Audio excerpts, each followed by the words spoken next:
Okay, over the course of the last 2 weeks, I've had about 300 new subscribers to the channel, which is bizarre because I've not had that many in about the last year due to being shadow banned. I believe I understand the reason why they're doing it, why I'm now getting 300 subscribers, but I'll let you know that as we progress. Now, if you're new to the channel, my channel, the main purpose of it is to expose the Abu Dhabi fraud of 2021. The story that you've all been fed is utter lies. It was a sport-wide contrivance. Now, I've just made a video, as you can see here on the screen, 27th of the 7th, 2026, and the time 22:10:45:38 seconds is the time that I tried to upload it to YouTube. And you get through to this page here, and it's copyright claim on the video. As a result, only you can view the video and it's not eligible to earn. So I can then go back, and this is the video here. And what I was taking you through, well, actually it's not going to show up on there, was the Nicholas Latifi's Onboards from Abu Dhabi 2021, and demonstrating exactly what was happening. Let me do, I don't know if it'll upload it here. Is that authentic? That was me talking. This was talking about it. I'm going to do the same video. I just have to keep it out of view. But this is exactly what was going on with Nicholas Latifi when he crashed. So the way I'll do it, minimize this, come out of this, go back to F1 TV, which is Nicholas Latifi there, and we'll go back in blocks of 10 seconds.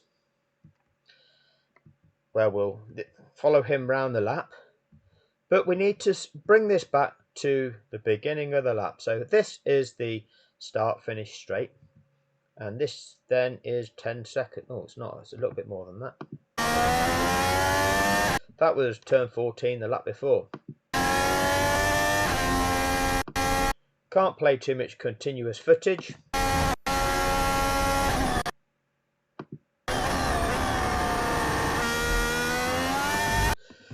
So this is Nicholas Latifi about to begin his lap 52, which Lewis Hamilton is a little bit now behind on the track as we would look at the track. Here's track of you. Let me just have a look at track of you. So there's Latifi crossing the start finish line there. It's not 100% synced up. That's Hamilton. When Hamilton crosses the line, Hamilton will be on his lap 53. But with Latifi having been lapped, he's beginning his lap 52. Back to Latifi. Has to be this lap, mate. Has to be this lap, mate. Give it everything. That is what his race engineer says. Now, if you don't believe me, go and replay this video on YouTube using the subtitles. And hopefully the subtitles will pick up exactly what Nicholas Latifi's race engineer actually says.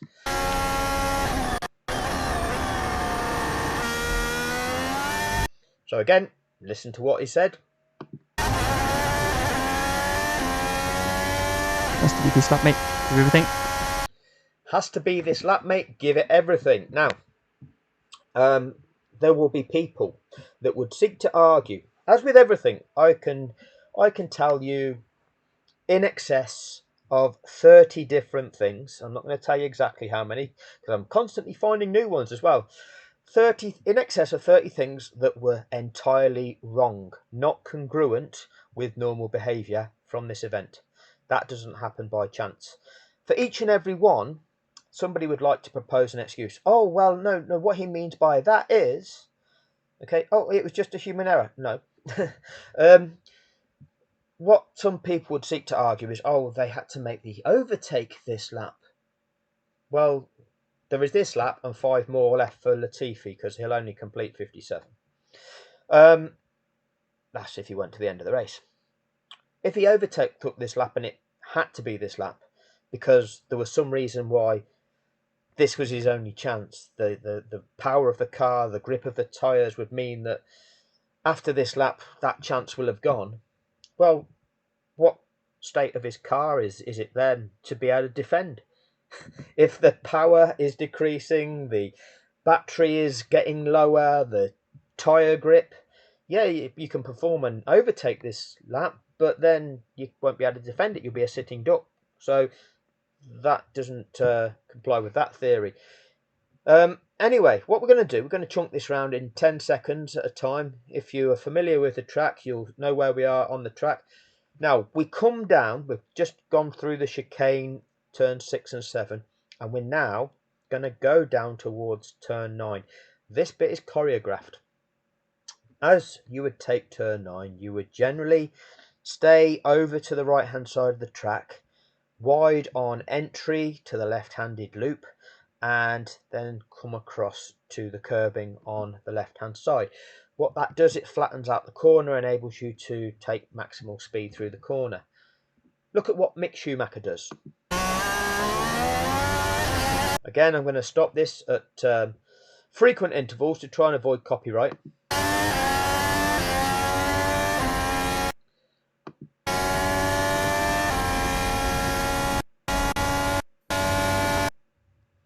Opens it all up for him, doesn't he? That's nice of you, Mick. Choreographed. You get to become Mercedes reserve team driver. Well done.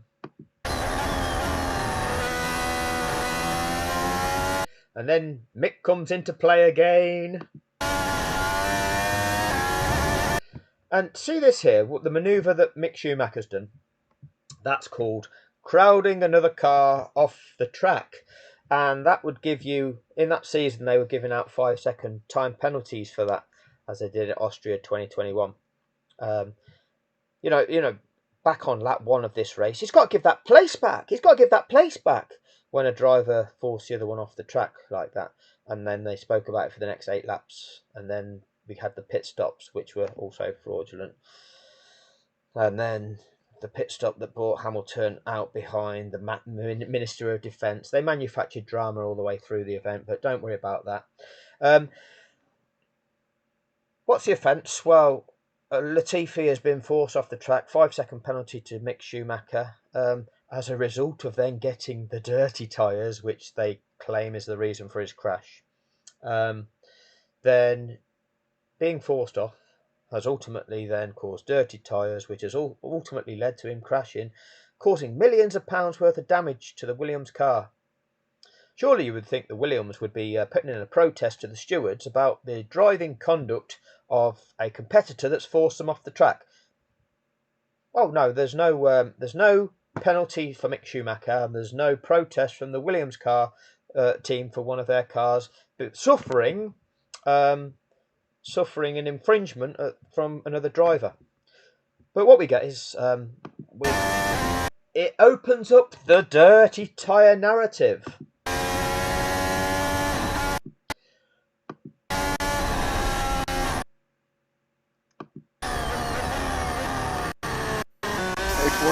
He forced me off, though. Awesome. Thanks for that, Nicholas. Well done. Remembered that bit. Copy. Copy that, Nicholas. Absolutely right there, Nicholas. Now, when they go round turn 14, they take that corner in 4th gear. I could, well, I can't because they'll block it on copyright. If I could, I would show you all of Nicholas Latifi's onboards for the entire race. I've checked the last 5 or 6 laps prior to this crash. He took that corner in 4th gear each and every time. Now, also, when you come around this corner, what you do, you're in 4th gear and you're off the throttle and you kind of then feathering the throttle in and building the revs. And as the revs build, you then change gear, the revs drop and build again, and you change gear, the revs drop and build again. That's how you drive, like that's what you do. What Nicholas does, he selects a lower gear than normal and floors the throttle. Okay, because when you're building gears, the engine goes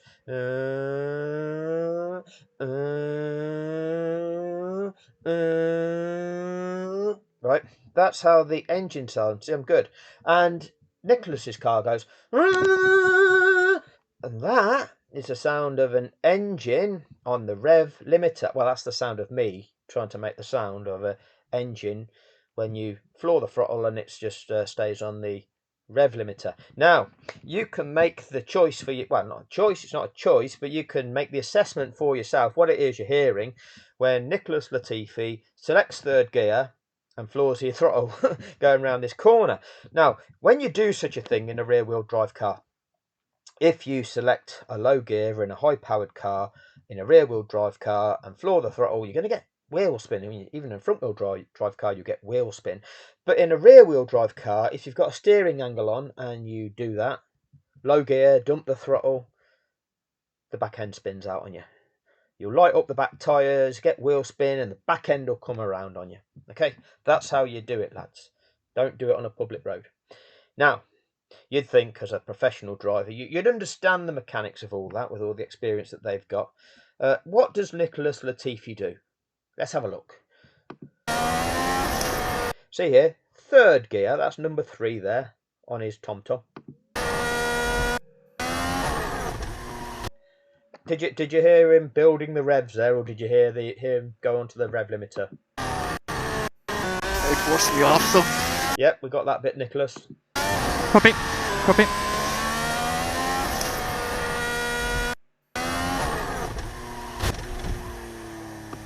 Now, as you can see there, anti-stall has kicked in, so his engine's still running. Now, normally what you'd see, behaviour that is congruent with what you would normally do in such a situation.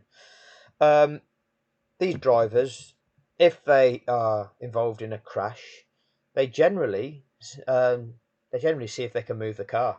They generally see if they can keep going. And he's not that far away from the pit entrance. Maybe drive it back to the pits. See maybe if we can just change the nose cone, get a new front wing on it. Can he carry on going? Okay, the engine's still going. What can we do, Nicholas? Can we keep it going? You okay? You okay, mate? Lost it. Sorry. Copy. No, just turns it off.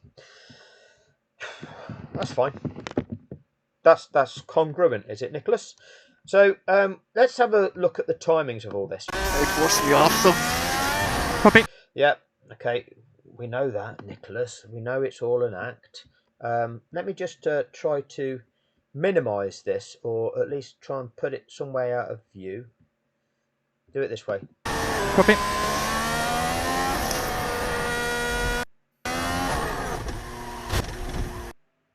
So the time in which he crashes is 1:28:29.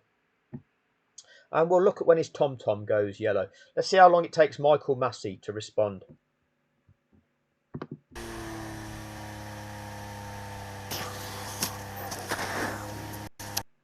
You okay? You okay, mate? Lost it. Sorry. Copy. Copy. So remember, assume the car isn't safe. Safety car. So 1:28:47. So it took Michael Massey 18 seconds to react and deploy the safety car, which then immediately put Lewis Hamilton up, which is nice.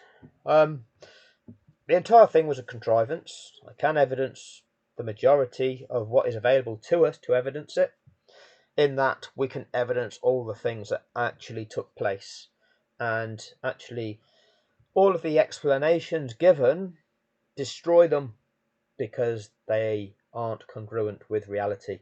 You've been lied to about the rules of the sport and their purpose. Every form of media lies to you about that. All of the driver messages, you might have heard some of them in a mashup that is not reflective of the true context that they were spoken in. And when you actually understand that, you'll realise what a contrivance this was. The steward's appeal, I've broken that down numerous times on this channel. That was entirely fraudulent. That was a staged facade. The FIA report into it, an entire fraudulent construct. So it wasn't a human error. The entire thing was done by design to manufacture a last lap shootout, to manufacture the championship being decided on the last lap of the last Grand Prix of the season, they'd attracted their biggest ever audience, and they wanted to retain that by staging an event that was exciting the crowds all the way through to the end. They did that for the monetary growth of the sport.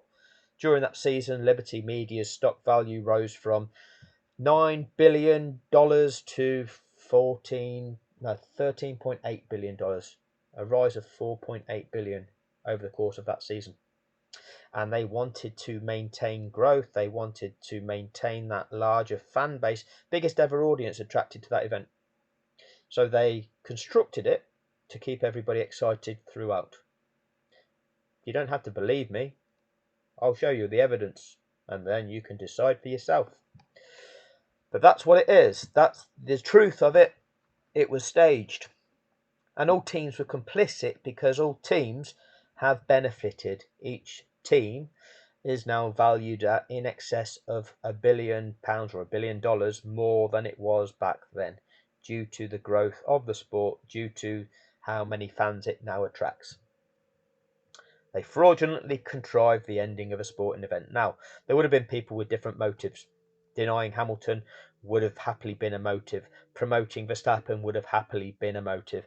But the financial impact of such would have been a huge motivation for constructing the event the way that they did. The reason that they could not do it without breaking the rules of the sport was Latifi's car caught fire. Had that not have been the case, they'd have been able to stage that last lap shootout without having to break the rules to do it. But that car catching fire, having to deploy a fire extinguisher, scuppered that plan, and the only way they could make it happen was by them breaking the rules. So, if you are here just to troll, okay, then by all means stay. By all means stay. I've got plenty of them already. Maybe you can join the WhatsApp group with the trolls that are already here. But no, seriously, stay because while you're here abusing us, at least it gives some respite to those that you live with at home. And it gives them a little bit of respite from the abuse that you mistreat them with at home. And the rest of us, we've learned that there is no point in trying to argue with you because we know that you don't listen to reason. You don't understand what constitutes evidence, won't accept evidence, won't accept reason, won't accept truth, don't have that capacity, and are desire driven. And so therefore we're not going to be able to change your mind, but likewise you're not going to be able to change mine because I rely on facts. So, but don't worry, you won't understand what they are. So anyway, thank you for your time on this one. If this is the first time that you've actually been exposed to this, and you know other people that are interested in Formula One, please share it. Please start showing people what I am putting out there, evidencing what was a global fraud. Thanks for your time.